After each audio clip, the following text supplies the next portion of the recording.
Perempuan kini tidak saja terkait dengan urusan domestik, tapi perempuan bisa menjadi sasaran sindikat internasional narkoba. Nah, untuk membahasnya lebih lanjut, kita segera terhubung dengan kriminolog dari Universitas Budi Luhur, Fani Hakim. Selamat siang, Ya, Mbak Fani. selamat siang. Sehat, Mbak Fani? Ya, Agung di sini. ya, Mas Agung, selamat siang. Mbak Fani, tampaknya Ya, sindikat peredaran narkoba saat ini tidak hanya melihat ibu-ibu, melihat perempuan begitu sebagai market target, sebagai korban, tetapi juga direkrut mungkin untuk menjadi kurir. Gimana Anda melihatnya nih Mbak Fani? baik. Ya, jadi sebelumnya terima kasih ya atas waktunya. Jadi saya kebetulan memang mengajar perempuan dan keadilan ya di mata kuliah di prodi kriminologi dan memang jarang sekali kita bahas terkait perempuan yang terlibat dalam kejahatan. Dan secara kriminologis ada satu teori namanya feminist criminology. Kalau kita melihat kasus ini dapat menjelaskan bagaimana struktur patriarki itu dapat melanggengkan marginalisasi gender ya. Dalam hal ini menjadikan perempuan dalam sindikat narkoba dan menjadikan kerentanannya itu sebagai recruitment tools ya. Dan ini juga banyak faktor sebetulnya yang menyebabkan hal ini berlangsung. Bagaimana perempuan, khususnya ibu rumah tangga dalam hal ini mengalami tekanan ekonomi, kemudian juga marginalisasi sosial, dan melihat bahwa salah satu modus menjadikan perempuan adalah supaya tidak dicurigai, dan itu adalah hal yang menjadikan perempuan dieksploitasi sebagai baik itu kurir ataupun sebagai yang lebih tinggi seperti menjadi kontrol distributornya dan sebagainya. Oke, Seperti justru kerentanan perempuanlah yang dimanfaatkan oleh sindikat ini begitu ya untuk masuk ke dalamnya. Tetapi yang kita tahu ternyata perempuan-perempuan ini tidak hanya juga menjadi kurir, banyak diantara yang kemudian naik pangkat begitu ya, menjadi justru koordinatornya atau mungkin juga mereka yang kemudian naik pangkat justru jadi perekrutnya begitu. Apakah ada pola-pola tertentu begitu yang terlihat dalam latar belakang ekonomi, sosial perempuan yang terlibat dalam pusara atau sindikat narkoba ini?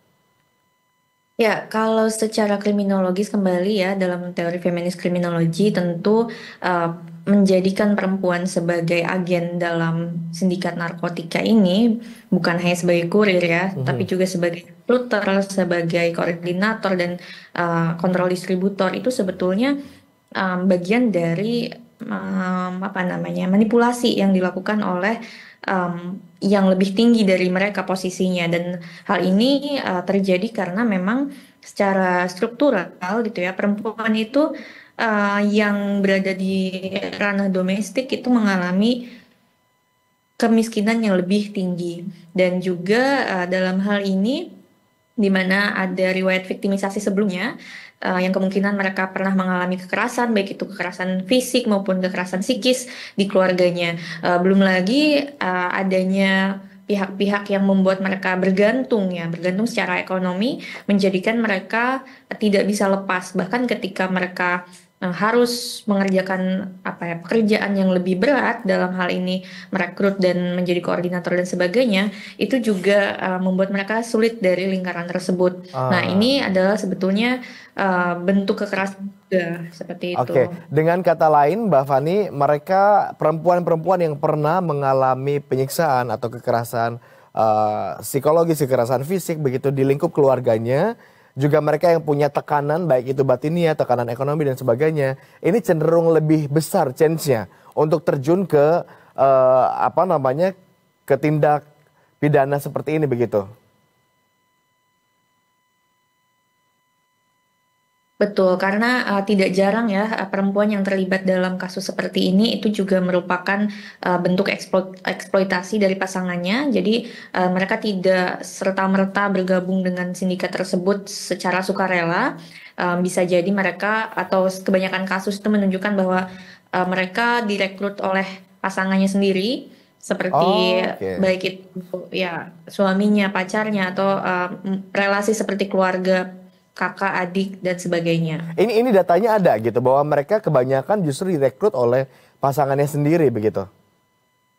Ya betul, kalau dari laporan UN Women itu secara global ya, bukan hanya di Indonesia, itu sebanyak 70% perempuan yang terlibat dalam kejahatan, khususnya kejahatan sindikat ini, itu sebanyak 70%-nya. Jadi bisa dikatakan besar gitu. Mungkin tidak semua ya, ada mereka-mereka yang tidak yang memang sudah terlibat sejak awal gitu dalam sindikat seperti ini, tapi kebanyakan dari data global itu menunjukkan bahwa mereka lebih banyak yang direkrut oleh pasangan atau Oke. saudara laki-lakinya seperti itu. Tapi bagaimana kemudian perempuan-perempuan ini justru sustain di dunia tersebut? Dalam tanda petik tadi kami nyebutnya naik pangkat begitu ya. Tadi kan Mbak Fani bilang bahwa mereka mostly melakukan begitu atau terjun ke dunia tersebut karena tekanan, karena terpaksa. Tapi ada juga yang menyebutkan bahwa mereka sekarang naik pangkat gitu. Kenapa mereka akhirnya katakanlah bertahan terus di dunia tersebut? Apakah karena mereka tergiur juga dengan kenyamanan yang ditawarkan, atau untungnya ternyata melimpah juga, atau seperti apa sampai akhirnya mereka rela katakanlah menggadaikan prinsip-prinsip mereka dan akhirnya terjun ke di lingkungan yang salah begitu?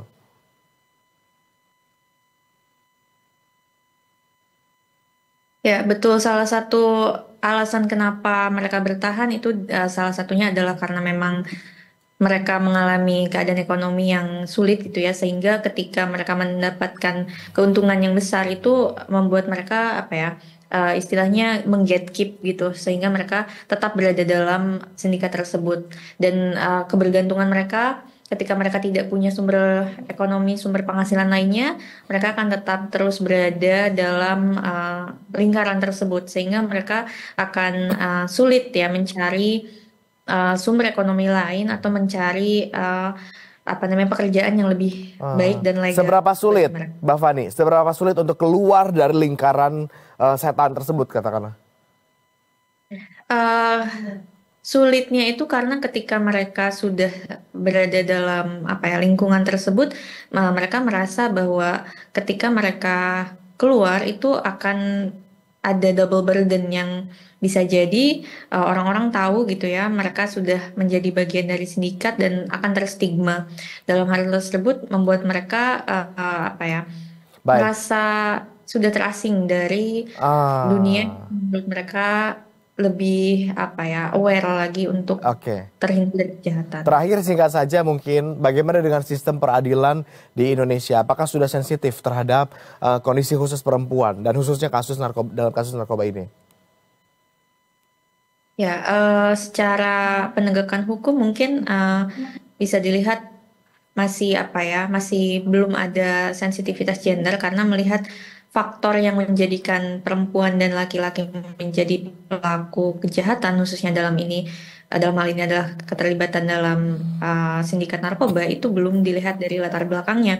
Jadi apa sih faktor root cause-nya gitu, kenapa perempuan terlibat dalam hal ini sehingga pendekatan dalam penegakan hukumnya perlu di apa namanya diubah gitu ya cara pandangnya, kemudian juga adanya intervensi secara sistematis gitu ya supaya bagaimana perempuan-perempuan khususnya di sini adalah ibu rumah tangga itu tidak terlibat dalam sindikat ini karena mereka perlu diberdayakan secara ekonomi yang bukan hanya menjadikan mereka aktif gitu ya, tapi juga membuat mereka bisa berdaya dan berdiri sendiri untuk Baik, uh, ya memperoleh keuntungan seperti itu. baik. Mbak Fani, terima kasih sudah berbagi insight pada siang hari ini bersama kami di Berita Satu Siang. Selamat kembali beraktivitas, Mbak Fani. Ya, terima kasih. Selamat siang. Dan demikian proses diskusi kita bersama dengan Kriminolog Universitas Budi Luhur, Fani Hakim.